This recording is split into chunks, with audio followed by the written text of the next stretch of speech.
The cabin filter is located on the passenger side of the vehicle, behind the glove box. Open the glove box. Pull the shelf so the tabs pop out of their catch. Remove the access panel. Unclip both sides of the housing cover to remove it. Remove the old filter from the housing and clean out any debris inside. Install your new AQ1045 filter into the housing, with its airflow indicating arrow pointing down.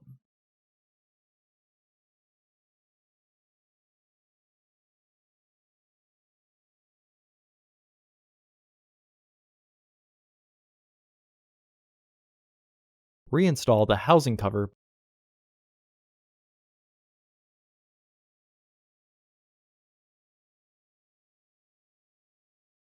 Reinstall the panel.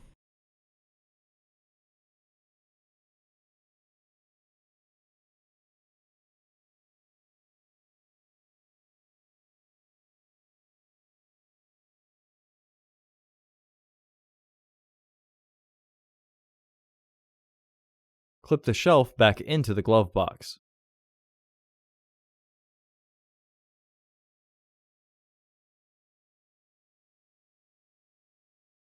Close the glove box.